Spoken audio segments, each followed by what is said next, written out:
Bon bah merci à tous d'être venus, moi ça me fait vraiment plaisir de voir qu'il y a autant de gens qui sont intéressés par la qualité de code et les tests, c'est vraiment cool. Je me présente, je m'appelle Julien Debon et je vous propose aujourd'hui de parler de tests de propriété. Au fait, vous m'entendez bien? Ouais. Donc, je vous propose de parler de tests de propriété avec un titre racoleur qui est complètement assumé, à savoir écrivez-moi le test et trouvez plus de bugs. Je me présente en quelques mots, donc Julien Debon, développeur Java depuis 7 ans. J'ai fait de la programmation fonctionnelle, j'en fais depuis 3 ans, et ça fait même 1 an qu'on fait du Haskell en prod. Chez Decathlon, moi je travaille actuellement dans une équipe qui gère tout ce qui est prix de vente, et exposition des prix de vente un peu partout. Et enfin, vous pourrez me trouver un peu sur Twitter, GitHub et d'autres réseaux avec ce pseudo imprononçable. Dernière chose à mon sujet, et après, promis, on attaque vraiment les tests de propriété. Mon dernier réveillon du Nouvel An, il est tombé le 31 décembre 2018. Et mon réveillon du Nouvel An précédent, il est tombé le 31 décembre 2017. Et mon premier réveillon du Nouvel An, il est tombé le 31 décembre 1989.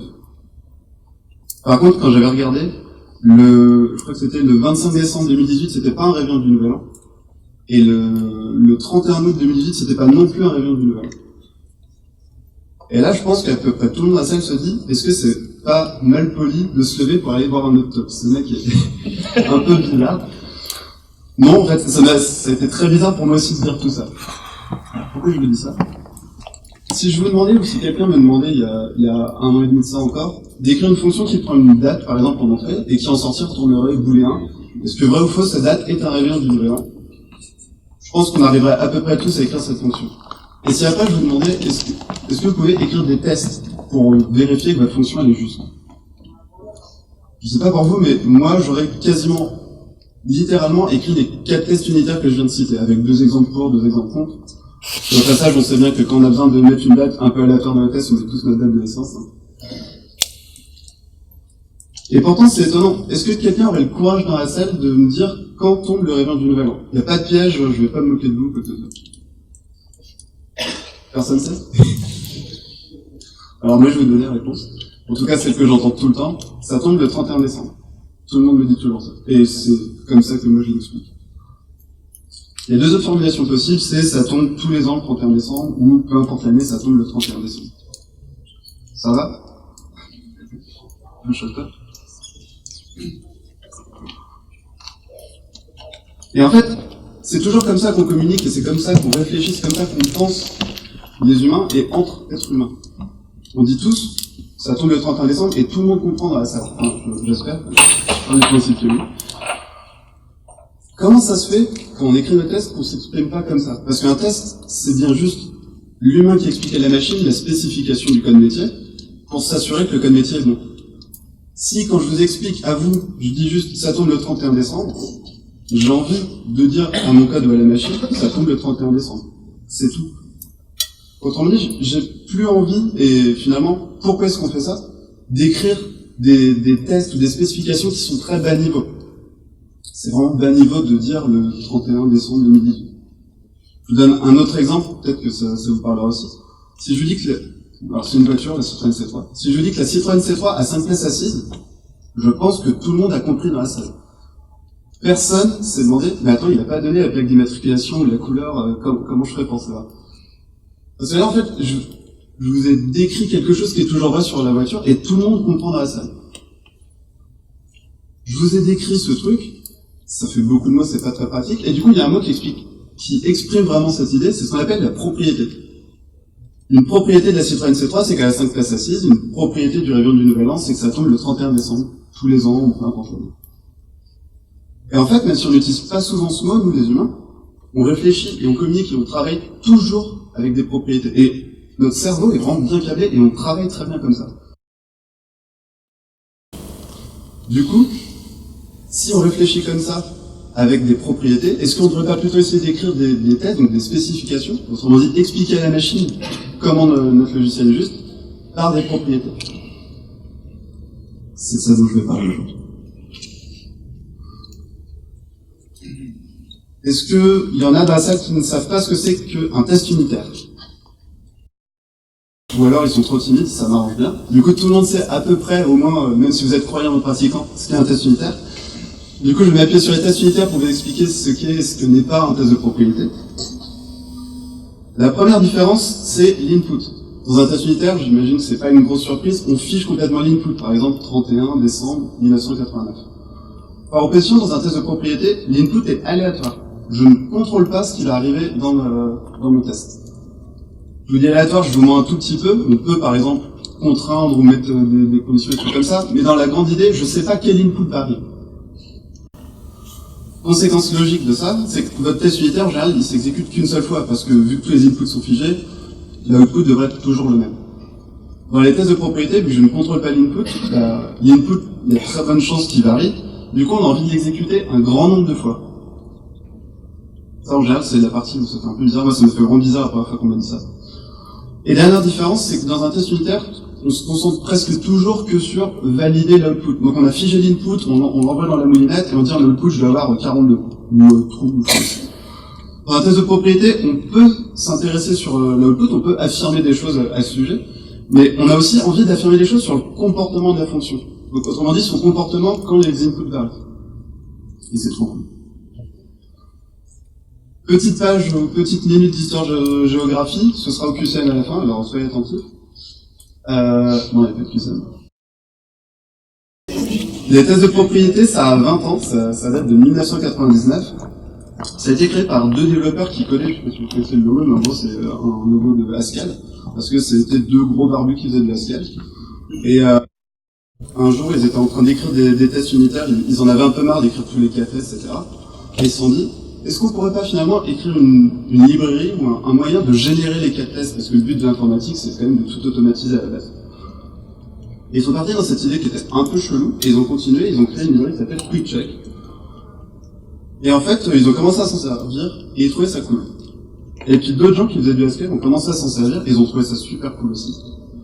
Et puis ces autres gens, quand ils sont partis coder dans d'autres langages, c'est devenu un manque en fait, de plus pouvoir écrire de tests de propriété. Du coup, ils ont commencé à porter QuickCheck, donc toute une pléthore de langages.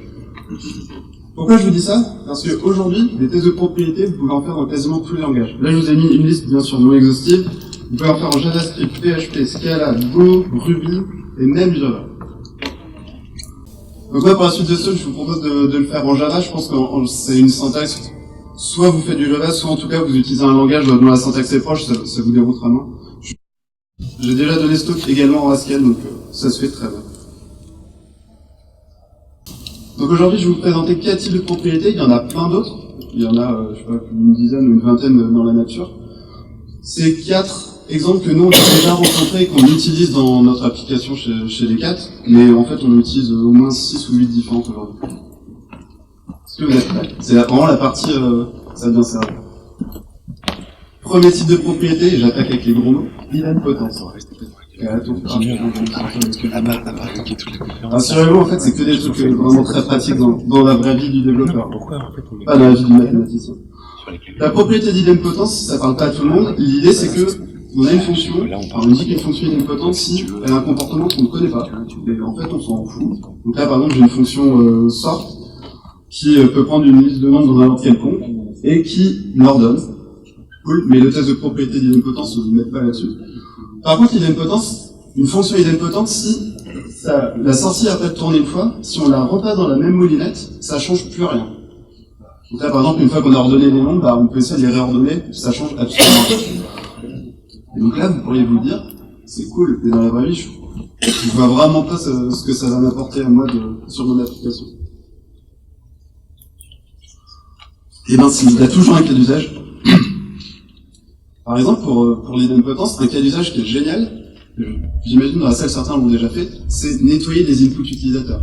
Vous savez, par exemple, vous avez des champs dans un formulaire et après, ils cliquent sur soumettre, et vous recevez, peut-être qu'il y a des espaces à gauche à droite, donc il va falloir faire du trim, et peut-être que par exemple les dates, il va falloir convertir les slash en tirés, des trucs comme ça.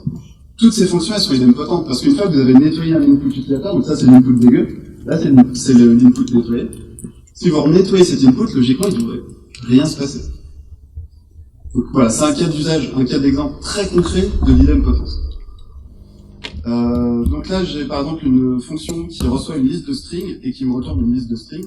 Et le but, c'est de nettoyer. Donc d'abord, on vire tous les caractères vides à gauche, à droite, et ensuite on enlève les petits mots qui font qui font moins de 3 caractères. C'est pas très important le code métier. À chaque fois, nous, ce qui nous intéresse vraiment, c'est de tester la fonction. Donc là, par exemple, j'avais déjà des tests unitaires. Quel hasard. Donc par exemple, une liste vide, ça va donner une liste vide. Une liste avec A, B, C, D, E, F, G, H, I, J, ça va donner que D, E, F et G, H, I, J. On a viré les petits mots. Là, on a les espaces à gauche, à droite qui se sont fait jarter aussi. Et là, on a un exemple qui est à peu près représentatif de la vraie vie. On a dit cette fonction, on voit bien que c'est du nettoyage c'est idempotent, donc on peut écrire un test de propriété d'idempotence. Le premier, on va le faire vraiment lentement et manuellement. Pour les suivants, on ira un peu plus vite. Donc un test unitaire, on fait add test en Java. Un test de propriété, c'est original, on fait add property. Jusqu'ici, ça va. Ensuite, on fait tout le bruit commun en Java. Et là, on va attaquer les choses sérieuses. Au passage, vous verrez toujours cut, ça veut dire class under test. Hein. Donc comme ça, c'est toujours la classe que je suis en train de tester dans un test. Donc, moi, je vais avoir besoin d'une liste de strings. Et là, vous dites, bah ouais, mais Julien, tout à l'heure, tu as dit que les inputs étaient aléatoires. Donc, comment tu vas générer ta liste de strings? Donc là, j'aurais besoin d'un mécanisme pour me donner du contenu, parce que moi, je ne veux pas avoir le contrôle là-dessus, je veux que ce soit n'importe quel contenu possible. Et en fait, il y a un super mécanisme pour ça, c'est ce qu'on appelle des paramètres.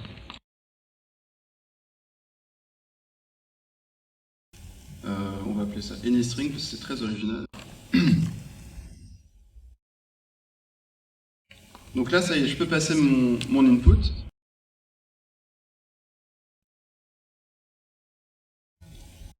Je vais appeler ça résultat 1. Cool, j'ai préparé ce slide. Donc ça, c'est la forme plus générale, mais j'ai un x, j'ai une fonction, ça me donne un y, et quand je rapplique la fonction, mais sur y cette fois, ça doit toujours me donner y. Si j'ai eu besoin que de ça pour vous expliquer à l'oral, j'ai besoin que de ça pour écrire mon test. Et ça, c'est vraiment important. Les tests de propriété servent à écrire des tests plus proches de notre niveau de communication et de réflexion. Donc là, j'ai mon résultat 1, c'est le fameux y, je peux l'appeler y si vous voulez. Maintenant, ce que je dois faire, c'est que je dois rappeler ma fonction, mais avec ce résultat 1, et pas avec le AnyString initial. Donc ça me donnait un résultat 2. Et du coup, ce que j'affirme, c'est que résultat 1 et résultat 2, c'est la même chose.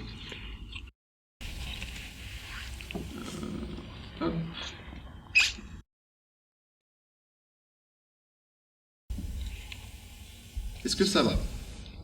Je vais utiliser mon système de logging poussé pour quand même voir un peu ce qui s'est passé. On lance la moulinette. Alors, ouais, c'est bon, vous voyez bien. Donc, d'abord, alors là, ça rame parce que IntelliJ a du mal avec la partie logging, on va dire. Mais en gros, si j'arrive à aller jusqu'au bout du scroll, pour ceux qui comptent très vite, vous verrez qu'il y a 100 lignes. Parce que par défaut, toutes ces librairies de tests de propriété, elles exécutent chaque propriété 100 fois, c'est un choix arbitraire. C'est configurable, on le verra après, pas de souci. Et donc ça, chaque ligne, c'est une liste de strings qui a été testée par mon test de propriété. Donc vous voyez qu'il y a par exemple des strings vides, avec des listes plus ou moins courtes ou longues. Il y a des caractères, ah bah oui tiens, il y a des caractères qui sont même pas imprimables, il y a des caractères chinois, il y a même des emojis, je sais pas si vous avez vu, bref. Il s'est occupé tout seul d'utiliser des inputs extrêmement variés. Et il essaie de cadrer le plus possible tous les inputs possibles. Moi, j'ai rien fait pour ça. Je trouve ça génial que ça s'occupe de tout ça tout seul. Donc, ça s'est exécuté 100 fois, check, et là, du coup, ma fonction est idempotente. Donc, ça ne veut pas dire que ma fonction fait exactement ce qu'elle devrait faire. Et encore une fois, les tests de propriété n'affirment pas toujours exactement que le comportement est juste. Mais par contre, ça sert à valider un comportement. Cette fonction, toutes les fonctions de nettoyage, doivent être idempotentes, c'est-à-dire une fois qu'elles ont nettoyé, elles ne font plus rien. Autrement dit, elles tendent vers un état stable. Il y a aussi cette interprétation. Et là, je viens de vérifier en 3 lignes de code que ma fonction est bien idempotente. Ça roule? Donc, premier type de propriété, l'idempotence. Le mot fait peur, mais en vrai, vous avez vu, l'idée, elle est vraiment pas méchante. Deuxième type de propriété. Ça va toujours? Ouais. Les propriétés d'invariance. Bon, le mot fait un peu moins peur, même si c'est quand même un peu chelou. Et là, mon introduction commence à prendre un peu de sens. Une fonction qui prend une date et qui retourne est-ce que vrai ou faux, c'est un réveillon du nouvel an. C'est une fonction qui a 2 invariants. Autrement dit, une propriété d'invariance, c'est quand on peut s'amuser à faire varier quelque chose en entrée, et que la sortie, soit le résultat sera toujours le même, soit le résultat aura une propriété. Par exemple, le nombre en sortie sera toujours pair, ou la string en sortie sera toujours non vide, ou des trucs comme ça. Donc sur cet exemple de date du nouvel an, je peux faire varier l'année comme je veux. Si on est bien le 31 décembre, alors on doit toujours être un réveillon du nouvel an. Qu'est-ce que ça va nous donner en termes de code? Donc là, j'ai ma fonction qui prend bien une date et qui retourne le booléen. J'avais déjà écrit des tests, les 4 fameux exemples qui vous semblaient un peu bizarres tout à l'heure. Moi, je vais plutôt écrire une propriété d'invariance pour ça. Bon, on va aller un peu plus vite parce que vous êtes maintenant à l'aise avec les tests de propriété, n'est-ce pas? Donc moi, je vais avoir besoin d'une date ici. Je vais avoir besoin d'une date, mais moi, j'ai dit que je voulais figer le 31-12. Donc en fait, j'ai juste besoin de faire varier l'année. Donc je vais demander gentiment à la librairie, est-ce que tu pourrais faire varier l'année, s'il te plaît? C'est comme ça qu'on lui demande. Et donc là, c'est de la cérémonie Java. Je dois construire la date à partir de cette fameuse année. Et 12, 31. Hop là, 31. À tes souhaits. Bon, je le dis qu'une fois. Et donc là, ce que j'affirme, c'est que ce résultat est toujours vrai. On est bien toujours un réveillon du nouvel an. Donc mon résultat est vrai.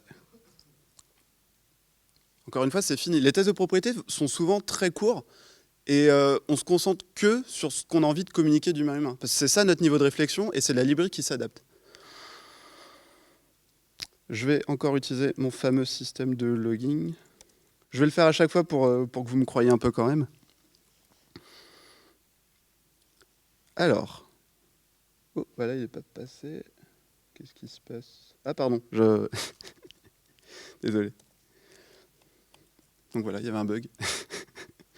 Donc voilà, ça c'est tous les inputs qui ont été testés. Donc là, si vous comptez vite, vous avez bien vu qu'il y avait 100 lignes, ou vous me croyez sinon. Ah bah tiens, au passage, il a testé des années négatives. J'avais complètement zappé, moi.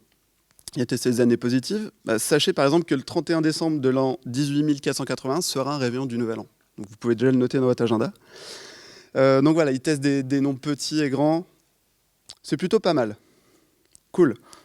Mais dis donc, est-ce qu'il n'y aurait pas une deuxième propriété d'invariance? Là, j'ai testé que le cas du réveillon du nouvel an, mais est-ce qu'il ne faudrait pas aussi tester le cas du pas réveillon du nouvel an? Donc en fait, on va s'écrire un deuxième test. Invariance note 3112. Donc là, je vais rappeler, et cette fois, j'ai bien besoin de faire varier toute la date. Donc je ne vais pas juste faire varier l'année, je vais faire varier la date entière, le jour et le mois aussi. Donc encore une fois, c'est la librairie qui se charge de tout. Moi, j'ai pas envie de me prendre la tête par exemple, sur la création des jeux de données de test, etc., etc. On va appeler ça AnyDate. J'ai toujours des noms de variables très originaux. Ça me donne mon résultat. Et donc, ce que j'affirme, c'est que ce résultat est faux. On n'est pas un réveillon du nouvel an. J'exécute tout ça. Bam, c'est pas passé. Voilà. Enfin, j'ai pas de pot dans ma chance, c'est que en général, ça passe une fois ou deux quand même avant. Là, c'est pas passé, évidemment. Bon, là, c'est passé. Bah oui, parce que je vous ai dit, par défaut, ça s'exécute 100 fois. Et spoiler alert, dans une année, il y a à une vache près 365 jours, donc j'ai qu'une chance sur 3,65 de tomber sur un réveillon du nouvel an de manière aléatoire. Mais ça, c'est pas grave, parce que je le sais, donc je vais dire, bah, plutôt que 100 fois, c'est pas assez, on va par exemple t'exécuter 10 000 fois. Sur 10 000 fois, on aura beaucoup plus confiance. Ça, dans toutes les librairies, vous pouvez toujours configurer. Donc là, je vais mettre exécute-toi 10 000 fois. Là, ça va normalement péter à chaque fois. Sauf vraiment gros pas de pot. C'est exécuté, ouais. Ah oui. Donc voilà. Donc là, le test, il passe toujours pas. Il me dit, là, savais-tu que l'année le 31-12 de l'année moins très beaucoup, c'était pas le réveillon du nouvel an. Enfin, tu m'as dit que ça devait pas être le réveillon du nouvel an, et en fait, ta fonction, elle m'a retourné que 6, ça en était un. Mais en fait, la librairie, et toutes les librairies, donnent une autre chose. Ici, je ne sais pas si vous voyez la seed, une graine. Je vous ai dit que c'était aléatoire, je vous ai un tout petit peu menti, c'est pas de l'aléatoire, c'est ce qu'on appelle du pseudo-aléatoire. Alors j'explique rapidement si tout le monde n'est pas à l'aise avec ça. En gros, à chaque fois qu'il exécute les tests, il génère un nombre aléatoire, et tout ce qu'il doit générer d'aléatoire après est basé sur ce nombre, et c'est déterministe. Ce qui fait que la même seed va toujours me générer exactement les mêmes choses. En quoi c'est utile? Donc là, par exemple, vous voyez l'année, c'est moins 80 quelque chose, je réexécute. À chaque fois, c'est différent. Imaginez par exemple que le test il est passé sur mon poste, on a mergé sur master, et là dans la CI, par exemple dans Jenkins, le test passe pas parce que lui il a testé d'autres valeurs et peut-être une valeur d'erreur. C'est hyper frustrant si je dois l'exécuter 50 fois sur mon poste ou si je dois lancer 1 milliard de runs avant de réussir à reproduire le cas. Mais vu que Jenkins, quand il y aura une erreur, il va également me loguer ça, la fameuse seed, je récupère l'acide et je peux la mettre sur mon poste. Donc là, je vais y dire. Donc là, vous voyez, par exemple, la NES, c'est moins 62, beaucoup, beaucoup. Et là, maintenant, je vais utiliser l'acide pour lui dire... il y avait un moins devant, que je me fasse pas voir. Là, je réexécute. Et là, par contre, maintenant, ce sera toujours exactement les mêmes inputs. Donc là, c'est toujours l'année moins 62, beaucoup. Et je peux l'exécuter autant de fois que je veux. Parfaitement déterministe. Donc ça, c'est pratique quand les tests ne passent pas sur le poste de quelqu'un d'autre ou dans votre CI. Vous pouvez parfaitement reproduire. Cool. Bon, enfin, on a reproduit, mais maintenant, il faudrait peut-être fixer quand même, Julien. Alors, quel est le problème? Je vous l'ai dit à voix haute. C'est pas vrai quand je dis que n'importe quelle date n'est pas un réveillon du Nouvel An. C'est n'importe quelle date qui n'est pas le 31 décembre. Et je pense que, enfin, si vous devez expliquer quand est-ce que ne tombe pas le réveillon du Nouvel An, c'est à peu près ça que vous direz aussi. Donc j'ai besoin d'exprimer cette idée que presque toujours vrai, sauf. C'est ce qu'on appelle aussi des fois faire une hypothèse, et en anglais on parle souvent de assumption. Donc c'est exactement ce que je vais faire. Je vais lui dire assume that. Donc fais l'hypothèse que ma AnyDate. Alors on fait les imports. Donc fais l'hypothèse que le mois est égal à 12 et que le jour du mois est égal à 31 est faux. Bon, désolé, le wrapping n'est pas extraordinaire, mais en gros, je lui dis, fais l'hypothèse qu'on n'est pas le 31-12. Là, je réexécute le même test avec toujours les mêmes inputs, vu que j'ai gardé ma seed. Et là, ça passe. Donc là, j'ai déjà beaucoup plus confiance. Et une fois que j'ai réparé, par exemple, mon problème de build, là, je peux enlever la seed, elle ne me sert plus à rien. Je vais quand même laisser 10 000, parce que c'est pas déconnant. Voilà, cool, mes tests passent toujours. Ça va pour cette partie? On vient de voir plein de choses. On vient de voir en même temps l'invariance et en même temps l'acide, le nombre d'essais, etc.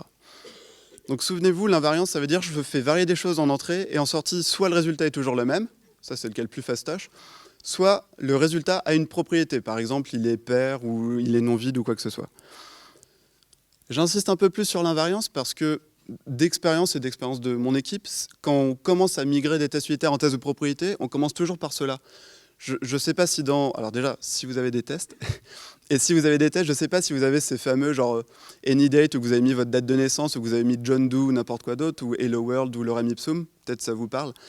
En général, les tests où vous avez ça dans le test, 9 chances sur 10 que vous pouvez le migrer en propriété d'invariance. L'avantage, c'est qu'elle fera varier beaucoup plus les valeurs. Vous aurez beaucoup plus confiance en le fait que ces valeurs ne sont pas utiles ou n'ont pas d'impact. Ça va pour ça? Troisième type de propriété, la propriété d'analogie. Alors celle-là, je l'adore parce que je ne l'ai pas compris pendant des mois et des mois. Souvent dans les blogs, les tutoriels, il y a la propriété d'analogie dans les premières présentées. Et à chaque fois, c'est des cas très théoriques qui servent à rien dans la vraie vie, enfin, je trouve. Et moi, au bout de, je sais pas, 4 mois, je crois, d'utilisation des tests de propriété sur notre application, un jour, on a découvert un premier use case qu'on trouvait génial sur les propriétés d'analogie. C'est la cohésion des fonctions, la cohérence des fonctions, pardon.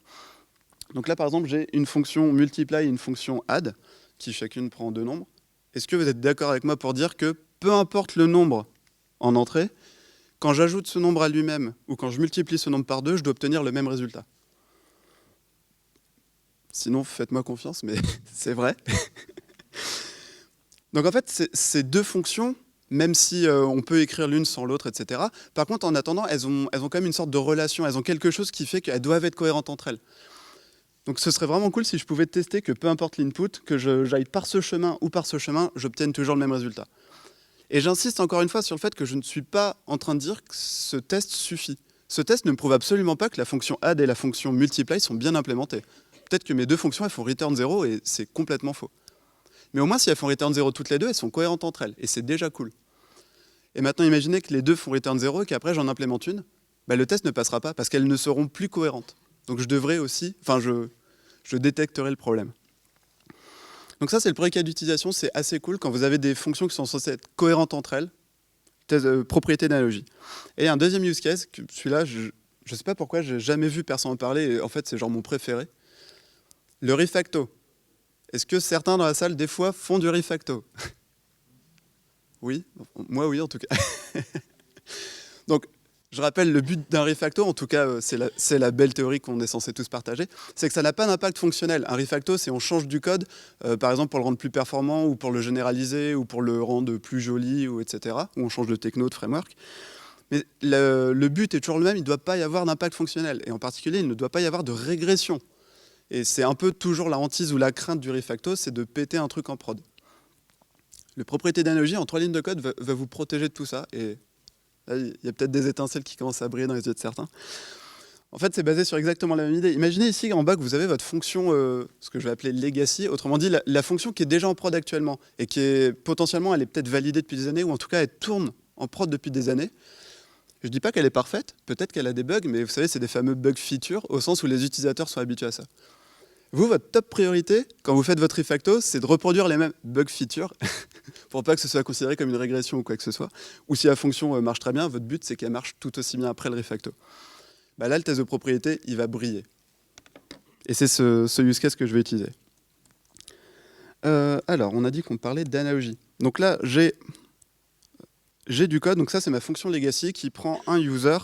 Au passage, ah oui tiens, le user pouvait être nul. Et bon alors on va pas passer sur tout le code, mais en gros l'idée c'est que ça retourne la liste des sports des amis de l'utilisateur sans doublon dans les noms de sport et par ordre alphabétique. Bref, ce code est vraiment chiant à lire. Et un jour il y a quelqu'un qui me dit hey, tu sais quoi, on pourrait pas le réécrire un peu plus en prog fonctionnel, genre moi. Et, et du coup ça donnerait ça. Le trick, l'astuce, c'est pas de modifier directement ma fonction legacy. En fait, je vais commencer par la copier-coller. Bouh. Et là, je vais faire mon refacto sur cette fonction dupliquée. Évidemment, je change aussi son nom. Et là, j'écris un test de propriété d'analogie. Alors là, c'est pire que tout. J'avais même pas écrit de test unitaire, parce que je vous ai pas présenté le modèle, mais en gros, un user. Alors ça a un ID, un login, et puis c'est une liste de sports, et puis un sport c'est un nom et une description, et puis chaque user a une liste de users qui sont ses amis. Alors là, générer les jeux de données de test dans vos tests unitaires, c'est juste chiant à mourir. Enfin vraiment, c'est pas intéressant, vous allez passer beaucoup de temps, et je l'ai fait, donc j'ai passé beaucoup de temps et c'était vraiment pas intéressant. Donc j'ai pas envie de le faire. Les générateurs des tests de propriété à la rescousse. Donc là j'attaque, je vais mettre de manière tout à fait au hasard analogous. Et donc là, je vais d'abord appeler mon code legacy. Donc lui, il aura besoin d'un user, et mon nouveau code refacto propre, il aura besoin d'un option de user. Alors option, optional, maybe, je ne sais pas si ça vous parle, c'est des structures qui représentent le fait qu'il peut y avoir une absence de truc. Ou soit le truc est vide, soit le truc contient, par exemple, un user. Donc moi, je vais avoir besoin pas juste d'un user, mais d'un user qui peut être nul. Donc en fait, je vais plutôt me faire injecter un option de user. J'espère que ça va pour cette partie. Oui, import. On va appeler ça un maybe user. Et du coup, le code legacy, lui, par contre, il prenait pas une option de user, il prenait un user qui pouvait être nul. Donc, je vais faire maybe user.getter nul. Donc, si jamais c'est vide, ce qui m'a été injecté par la librairie de test, alors je passerai nul à la fonction legacy. Ouh, c'était pas du tout ça. Donc ça, on va appeler ça legacy. Et du coup, je vais faire à peu près la même chose avec mon nouveau code de hippie hipster en prog fonctionnel, qui me retourne également une liste de sports. Donc, on va appeler ça refacto. Donc ça va, là j'ai fait l'appel legacy, là j'ai fait l'appel refacto, et encore une fois, le test de propriété est très facile à écrire. J'affirme juste que les deux sont égaux, toujours. J'affirme que le résultat refacto est égal au résultat legacy. Hop, c'est tout. J'ai eu besoin de 3 phrases pour vous le dire à l'oral, j'ai besoin de 3 lignes de code pour l'implémenter, pas plus, pas moins. Donc là, je vais exécuter, je vais loguer, vous allez voir que c'est passionnant. Voilà, c'est tout. Là, il a exécuté 100 fois. Si par exemple c'est une fonction qui est un peu critique ou qu'il y a un champ des inputs possibles qui est très vaste, je vais peut-être pas mettre 100, mais 10 000 ou 1 million ou 1 milliard, enfin peu importe la quantité dont moi j'aurais besoin pour me rassurer. Bon alors, là on se dit, Young, c'est pas super intéressant parce que par exemple, none, donc le cas vide, il l'a testé statistiquement 50% du temps. Ça, on peut le customiser, mais bon, à la limite, c'est cool. On a quand même testé 50 fois avec des inputs qui sont pas nuls. Et là, en fait, il s'est occupé de tout. Il a généré les ID, les logins, la liste des sports, la liste des amis, etc. etc. Moi, j'ai rien fait ou presque. Et là, si vous avez déjà généré beaucoup de jeux de données pour vos tests unitaires, ça doit encore plus résonner dans vos oreilles. Donc n'oubliez pas, la propriété d'analogie, elle a deux cas d'utilisation super. Le premier, hop là, désolé, j'espère que vous n'avez pas vu. Le premier cas, c'est quand vous avez des fonctions qui sont censées être cohérentes entre elles. Ou alors vous avez genre une fonction d'un côté et de l'autre, en appelant plusieurs fonctions, vous devriez pouvoir arriver au même résultat. Par exemple, là j'ajoute n éléments à mon panier, et là j'ajoute n fois un élément à mon panier. Ça, c'est deux fonctions qui doivent être cohérentes entre elles. Et deuxième cas d'utilisation qui est génial, c'est le refacto. Je ne l'ai pas dit, mais je pense que vous en doutez. En fait, là, quand j'ai écrit mon test de propriété, et une fois que je suis rassuré sur le fait que je n'ai pas de régression, je supprime le test de propriété, je supprime le code legacy, et je renomme la nouvelle fonction avec le nom de l'ancienne. Et comme ça, j'ai un peu en mode Indiana Jones.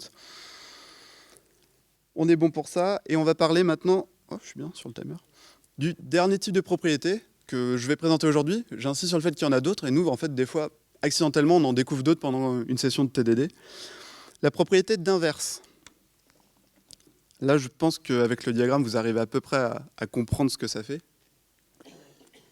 Donc j'ai un input quelconque, j'applique une fonction au hasard fou dessus, ça me donne un résultat. Depuis ce résultat, je suis capable, alors soit en appelant une fonction, soit en appelant un enchaînement de fonctions, en faisant des trucs à la main, peu importe, je suis capable de revenir au point de départ. Et là, encore une fois, mais à quoi ça sert dans la vraie vie? En fait, c'est une propriété qui est super intéressante, le fait qu'une fonction, donc là, dans ce cas-là, ça veut dire que la fonction foo est inversible. Et ça, en fait, c'est une propriété qui est géniale, parce que si une fonction est inversible, ça vous garantit un truc, c'est qu'elle ne perd pas d'informations. Et ça, je ne sais pas si vous le voyez, mais il y a plein d'endroits où vous n'avez pas envie de perdre de l'information. Il y a un exemple qui est assez commun, souvent dans les applications, je parle en tout cas back-end, je suis plus dev back-end, vous avez souvent un modèle qui représente ce que vous allez exposer, par exemple, dans vos API HTTP, et vous avez votre modèle interne. Et des fois même, vous avez aussi votre modèle de base de données. Quand quelqu'un appelle votre API, vous recevez le modèle, par exemple, JSON, que vous convertissez en modèle interne. Là, vous avez vraiment intérêt à ne pas perdre d'informations. Si vous en perdez, ça veut probablement dire soit que vous demandez des champs inutiles dans votre API, soit, et c'est beaucoup plus grave, qu'il y a des champs que vous n'avez pas pris en compte. Un test de propriété d'inverse, en 3 lignes de code, va vous garantir, si c'est inversible, ça vous garantit à 100% que vous n'avez pas perdu d'informations. C'est plutôt pas mal. Alors, qu'est-ce que je vous avais mis en stock? Et alors là, bah oui, donc actuellement chez Decathlon, je bosse sur le prix, donc j'ai pas pu résister à vous mettre au moins un tout petit peu de prix. Donc là, j'ai un exemple, j'ai un module qui expose vraiment 2 fonctions à tout le reste du code de notre application. C'est pas le vrai code qui tourne chez Decathlon, mais c'est une version un peu simplifiée. Donc là, j'expose 2 fonctions, une fonction qui prend un prix sans taxe et qui lui ajoute les taxes, et une fonction qui prend un prix avec taxe et qui lui enlève les taxes. Et pour faire simple, je mets une TVA à 20%, figé. On sent bien que les 2 fonctions sont censées s'inverser. Si j'ai ajouté une taxe sur un produit et qu'ensuite je l'enlève, j'ai vraiment intérêt à retomber sur le prix initial. Ça veut dire quoi si jamais c'est pas le cas? J'ai peut-être par exemple une erreur d'arrondi, de division, de multiplication, je sais pas quoi. Et ça c'est terrible, ça pourrait vouloir dire que ma comptabilité elle est complètement faussée dans l'entreprise. Si je peux dire à mon comptable, écoute, j'ai écrit 3 lignes de code et du coup je te garantis qu'il n'y a pas d'erreur d'arrondi, on va peut-être faire ces 3 lignes de code. Donc moi je vous propose de les faire. Donc là pareil, on avait déjà toute une batterie de tests unitaires. Alors d'abord, c'était pas intéressant du tout à écrire. Enfin, vraiment pas, je ne sais pas si vous imaginez. Et j'imagine que vous avez peut-être déjà écrit ce genre de test. Mais surtout, moi, je vais écrire ma propriété d'inverse. Donc, je vais avoir besoin d'un prix sur lequel je vais ajouter mes taxes. Donc, je lui dis anyPrice, ici. Donc ça va me donner un prix avec taxe. Jusqu'ici, ça devrait aller. Et ensuite, je vais enlever les taxes sur ce prix avec taxe. Ça me donne un prix sans taxe. Personne n'a suivi ou Donc ça me donne un prix sans taxe. Et donc là, j'avais mon anyPrice. Là, j'ai ajouté les taxes. Donc là, j'ai mon prix avec taxe. J'ai enlevé les taxes. Et là, je dois avoir mon prix sans taxe qui doit être égal à mon prix initial. Donc, j'affirme que mon prix sans taxe est égal à mon anyPrice, mon point de départ. On va loguer. Et là, je lance mes tests. Et boum, ça marche pas. Ça marche pas contrôlé. Donc ça marche pas. Et que me dit la librairie? Elle me dit, je ne sais pas comment générer des prix, Julien. Effectivement, elle refuse de tenter un truc par défaut qui pourrait me faire croire que tout va bien sous le soleil, qu'en fait, c'est peut-être complètement bidon. Donc il y a quand même une toute petite étape, je vous ai légèrement menti quand j'ai parlé des users et des sports, mais pas beaucoup, c'est qu'il va falloir quand même expliquer comment générer des trucs, des bidules et des chouettes. Donc, la bonne nouvelle, par contre, c'est que c'est vraiment pas difficile d'écrire un générateur. C'est tellement pas difficile que moi, je me suis écrit un template.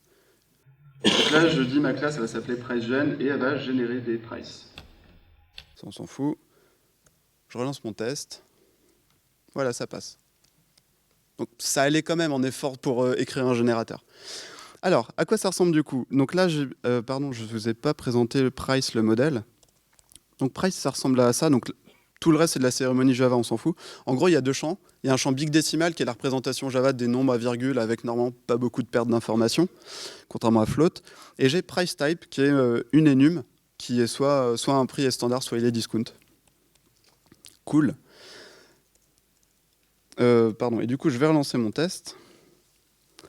Et donc là, le type, c'est plutôt pas mal. J'ai du standard, j'ai du discount. Alors faites-moi confiance, mais c'est à peu près 1 sur 2 pour chaque, donc c'est plutôt pas mal. Et là, par contre, moi, il y a 3 trucs qui me gênent beaucoup sur la valeur de prix. Je sais pas si vous voyez bien. D'abord, j'ai des trucs négatifs. Chez Decathlon, on ne vend rien à prix négatif. C'est vraiment pas un bon business model, je vous le recommande jamais, peu importe votre métier. Il y a un deuxième truc qui me gêne, c'est que si vous regardez bien, j'ai que des entiers, il n'y a jamais de virgule. Donc le générateur par défaut de big decimal ne met pas de décimale, ce qui peut sembler un peu nul, mais c'est pas grave. Et dernier truc, il y a aussi des valeurs qui sont un peu aberrantes, tellement elles sont grandes. On ne vend rien non plus à ce prix-là, peu importe la currency que vous utilisez. Même en dollars zimbabwéens, on ne vend rien à ce prix-là. J'ai déjà checké. Donc là, il y a quand même 3 problèmes avec ces prix. Là, j'ai utilisé l'implémentation par défaut, mais maintenant, je vais vouloir customiser pour lui rajouter mes règles métiers. Le générateur ne savait pas que j'avais des contraintes métiers, moi je le sais, et donc je vais les écrire une seule fois dans mon générateur. Donc ça, c'est l'implémentation. Alors, il y a une grosse partie de ça, c'est du spécifique Java, j'ai pas envie de beaucoup en parler, mais la ligne qui nous intéresse beaucoup, en fait, c'est ça. C'est à cet endroit-là où le générateur me dit, tiens, je te donnerai un moyen de générer des trucs, des bidules et des chouettes. Ça, on s'en fout. Et du coup, toi, tu dois me retourner. Donc là, je suis dans un générateur de prix, donc tu dois me retourner un prix aléatoire. J'insiste sur le fait, même si c'est spécifique Java, qu'il faut absolument que j'utilise ça pour générer tous mes trucs aléatoires. Pourquoi? Souvenez-vous l'histoire de la seed tout à l'heure. Si jamais je faisais un new random, j'ai perdu parce qu'il ne va pas utiliser la seed de ma librairie et du coup, je ne serai pas déterministe et je ne serai pas capable de reproduire si mon build pète, par exemple, dans la CI. Donc j'efface tout ça et moi, je lui dis, je vais te retourner un nouveau prix. Et donc, moi, pour écrire un prix, du coup, pas de grosse surprise, j'ai besoin d'un big decimal et j'ai besoin d'un price type. Le big decimal, c'est la partie qui n'est pas facile, mais c'est plus dû à Java qu'à autre chose. Donc là, je fais un big decimal value of, et donc là, j'ai besoin de lui passer, par exemple, un double. Et là, je m'appuie sur mon random pour générer un truc aléatoire. Donc là, je vais faire random.nextDouble. Et moi, par exemple, dans mes règles métiers, je sais qu'on n'a jamais de prix qui descend en dessous du millime, parce qu'il n'y a aucun pays au monde qui reconnaît ça. Pas pour les achats de produits comme ça. Et par exemple, de manière parfaitement arbitraire, je vais dire qu'on ne fait rien au-delà de 100 000. Même si, là, selon la monnaie, ça pourrait être faux. Et donc, mon deuxième argument, c'était le fameux price type. C'est une enum. Générer une valeur aléatoire d'enum, c'est fastoche, il suffit d'en prendre une au hasard. Et là-dessus, il s'en sortait très bien. Donc en fait, je vais lui rendre la main pour dire, continue, tu faisais du bon boulot. Je vais dire ça.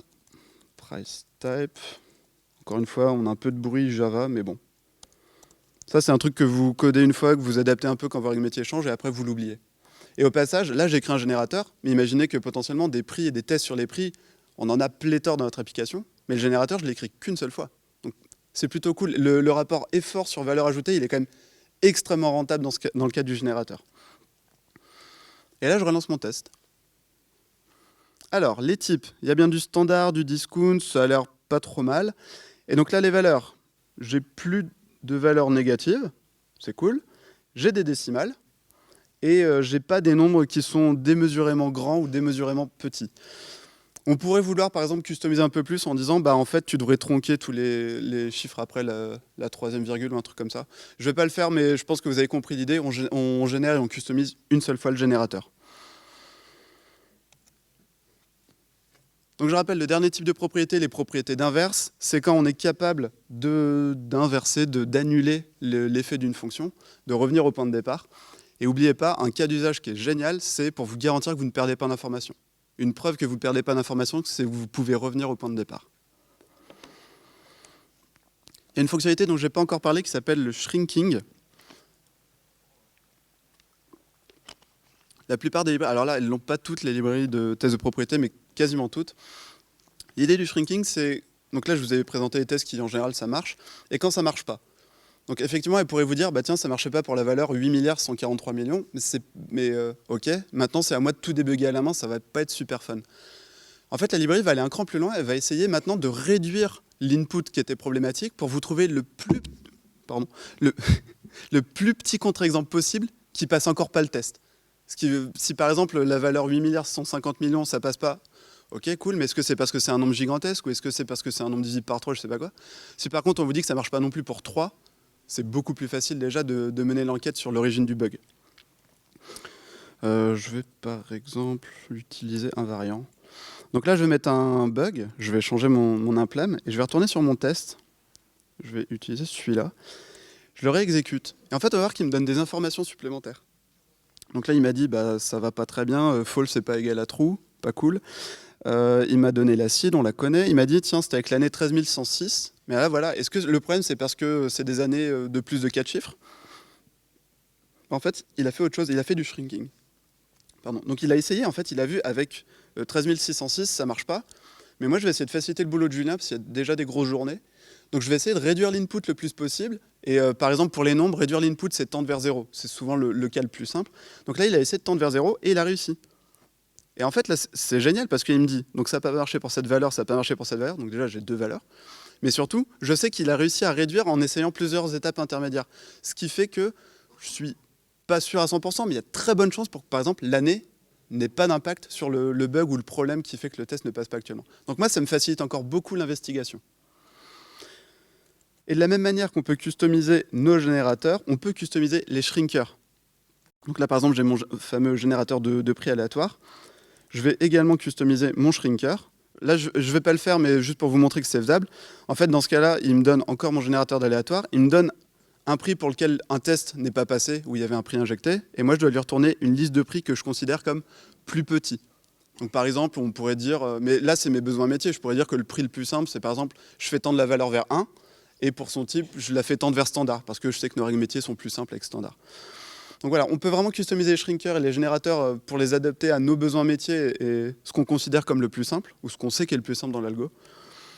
C'est vraiment cool et en général, ça se fait très très bien. Attends, je suis pas mal sur le timing. La dernière chose dont j'avais envie de vous parler, c'était de vous faire un retour d'expérience, parce que nous, du coup, ça fait un peu plus d'1 an qu'on utilise ça dans mon application qui s'appelle MasterPress chez Decathlon. En fait, on a découvert ça un peu par hasard parce qu'on a commencé à faire du Haskell. Et en fait, on aimait bien. Et vu qu'on aime aussi beaucoup la qualité de code et les tests, très vite, on a commencé à regarder comment j'écris des tests en Haskell. Et en fait, en Haskell, les gens font très très peu, voire pas du tout de tests unitaires, ce qui nous a choqué, parce que c'était genre notre point d'ancrage. On avait, je crois, 50 000 tests unitaires. Et par contre, tout le monde parlait des tests de propriété et tout le monde disait, moi je fais que des tests de propriété en Haskell, ça marche très bien. Et alors j'avais 2 options possibles. Soit il y avait toute une communauté qui était un peu bête, j'y crois pas. Soit il y avait toute une communauté qui avait trouvé une autre solution, une autre façon de tester, qui était peut-être pas mal, parce que pour que tout le monde s'en serve, il y a quand même souvent anguille sous roche. Du coup, on a commencé à mener l'enquête et on a commencé à essayer. On a vu qu'il y avait une librairie qui existait en Java, JUnit Quick Check, et on a démarré. On a commencé par rajouter des tests de propriété sur des classes où il y avait déjà des tests unitaires pour comparer un peu. Et donc on a écrit notre premier test de propriété, c'était une propriété d'invariance, vous savez, on avait ces fameux tests, on mettait genre any date ou any value, etc. On mettait des valeurs bidons, ça nous mettait sur la piste que la valeur ne devait pas être importante dans ce test-là, donc on a remplacé par un test une propriété d'invariance. Et en fait on lance le test, et là le test passe pas. Donc je pense que toute personne saine d'esprit dans cette pièce, j'en ai déduit une chose, c'est que j'avais fait de la merde. Et en fait non, enfin... Oui, mais pas sur le test de propriété. En fait, le test de propriété était bon, et le test de propriété nous a fait identifier un bug. Un bug qui était en prod depuis 6 mois, que le développeur qui l'avait codé n'avait jamais identifié, que l'équipe de dev qui avait fait la review n'avait jamais identifié, que le QA avec ses tests manuels n'avait jamais identifié, que notre batterie de tests automatisés, unitaires, non-régression, etc. n'avait jamais identifié, que les utilisateurs n'avaient pas encore identifié. Le test de propriété, il l'a trouvé en 30 secondes. Enfin bon, 5 minutes parce que la première fois on a mis du temps à écrire le test, mais après ça nous prend 30 secondes. Du coup, le ratio d'effort sur découverte de bugs, je pense qu'il était quand même pas mal. Mais on s'est dit, c'était peut-être du bol, peut-être c'était genre juste à cet endroit-là qu'on avait un bug. On a continué une fois de temps en temps à rajouter un test de propriété ou deux. Et en fait, rebelote 2 semaines plus tard. Il y avait une autre classe avec plein de tests unitaires. Et quand on l'a migré, ben, boum, ça passait pas. Et en fait, rebelote, on a identifié un bug qui était en prod. Moi, j'aime bien Dr House. Par exemple, dans Dr House, ils disent tout le temps je ne crois pas aux coïncidences, ou il n'y a pas de coïncidence. Nous, c'est à peu près la conclusion à laquelle on est arrivé quand on a trouvé 2 bugs en à peu près 5 tests de propriété écrits. Donc, genre, je parle de 20 lignes de code, à part les générateurs. Donc là, en fait, on a commencé à se dire ok, c'est vraiment quelque chose en lequel on va avoir confiance maintenant. Et en fait, aujourd'hui, on écrit par défaut des tests de propriété. On a commencé à en faire de plus en plus. Et là, on est arrivé à un stade au bout d'un an où on fait par défaut des tests de propriété. Mais on continue à faire quelques tests unitaires pour des besoins précis. Je vous donne un exemple. On a un système qui nous envoie des dates. Et quand ils envoient 31 12 9999, ça veut dire date infinie. Donc on a évidemment un test unitaire pour ce cas-là. Et par contre, on a bien un test de propriété avec une assumption pour tous les autres cas. Donc moi, ce que j'aimerais que vous reteniez, au-delà des 4 types de propriétés, c'est je ne suis pas en train de vous dire balancez par la fenêtre tous vos tests unitaires. Par contre, je trouve que c'est super complémentaire. Et ça ne m'étonnerait pas que plus vous en faites et plus vous allez tendre vers, par défaut, des tests de propriété. Bonus complètement accidentel, c'est quand on a migré nos classes de tests unitaires en propriété d'invariance, on a divisé par plus de 2 le nombre de lignes de code de test et le nombre de tests, donc beaucoup plus facile à maintenir. On ne maintient plus tous ces fameux jeux de données, et c'est pénible, enfin vraiment, c'est inintéressant au possible d'écrire des jeux de données de tests dans les tests unitaires, ça on ne le fait plus. On maintient des générateurs, mais une seule fois par classe, plutôt sympathique. Et en plus, nos tests sont beaucoup plus intéressants à lire, à écrire et à communiquer. Parce que finalement, quand par exemple le PO nous décrit une fonctionnalité, quand il nous décrit une fonction, ce qu'elle doit faire, bah, le test de propriété ressemble quasiment toujours à ça. Donc on fait des meilleurs refactos, on se garantit qu'on ne perd pas d'informations, enfin bref. On a même découvert d'autres types de propriétés par hasard, et c'est que bien après qu'on a découvert leur nom. Par exemple, propriété d'injectivité, encore un truc de maths qui a peut-être saoulé beaucoup de gens à l'école, les fonctions injectives. Bah, en fait, c'est encore un cas d'usage super concret dans la vie de l'ingénieur. J'espère vraiment que je vous ai donné envie d'essayer. Et n'oubliez pas, peu importe le langage, quasiment, à part si vous faites des trucs complètement ésotériques, il y a toujours une librairie de tests de propriété, donc n'hésitez pas dès ce soir ou dans 5 minutes à commencer les tests de propriété, c'est vraiment cool. Je vous remercie.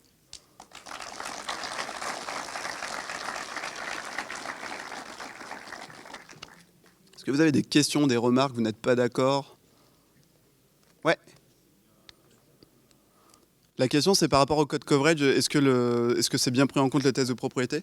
Dans le cas de Java, du coup, je réponds pour Java, oui, c'est parfaitement pris en compte parce que derrière, c'est bien l'engine JUnit qui est utilisé. Et donc, il y a toute par exemple, avec Jacoco, il y a toute l'industrialisation qui marche bien.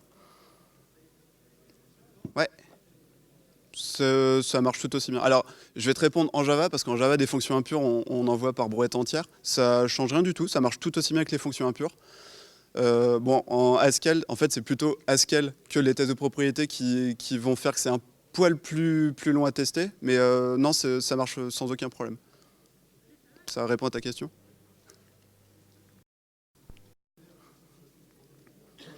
Donc par rapport aux performances ou au temps d'exécution des tests, c'est ça du coup? C'est les temps d'exécution de tests. Ouais, c'était un peu ma grosse hantise quand je fais. Mais en fait, là, je vais faire x100 sur mon nombre de tests. Est-ce que je vais faire aussi x100 sur mon temps d'exécution dans ma CI? Je pense que les gens vont gueuler un peu dans l'équipe de dev. Et en fait, non. Alors oui, du coup, je vais répondre encore une fois en 2 fois parce que nous, on a testé on en fait en Java et en Haskell. En Java, oui, c'est un peu plus long, mais ça ne fait pas du tout x100. Donc ça, c'est la première bonne nouvelle. Et surtout, c'est pas du tout linéaire. En fait, tu as un gros coût initial, genre peut-être 1 seconde pour le démarrage, mais je sais pas à quoi c'est dû. Par contre, si tu passes de 100 à 1000 tests générés, tu vas peut-être faire plus 20 millisecondes sur ton temps d'exécution. Donc l'un dans l'autre, nous, notre temps total de build, il a quasiment pas bougé, enfin très peu. Et en Haskell, alors c'est encore plus facile parce que là, ça démoule vraiment très fort en Haskell. Genre, je crois qu'on a 50 000 ou 100 000 tests en tout qui tournent en, je sais pas, 100 millisecondes. Enfin, c'est ridicule tellement ça va vite.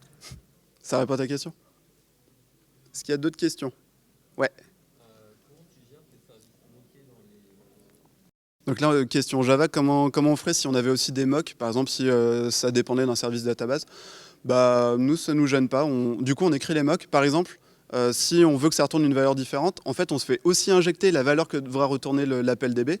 Et on écrit when mock.blablabla, then return cette autre valeur qui m'a été injectée par le test de propriété. C'est pour ça, des fois, on a des tests de propriété qui injectent genre 30 valeurs différentes. C'est pas du tout gênant. Ça va ? Merci pour votre attention, c'était cool. Tout le code que j'ai utilisé, que ce soit Java ou Haskell, même si j'en ai pas parlé aujourd'hui, il est sur GitHub, donc n'hésitez pas à vous en servir. N'hésitez pas à ouvrir une PR si vous voulez rajouter un autre langage, ce serait cool. Encore merci.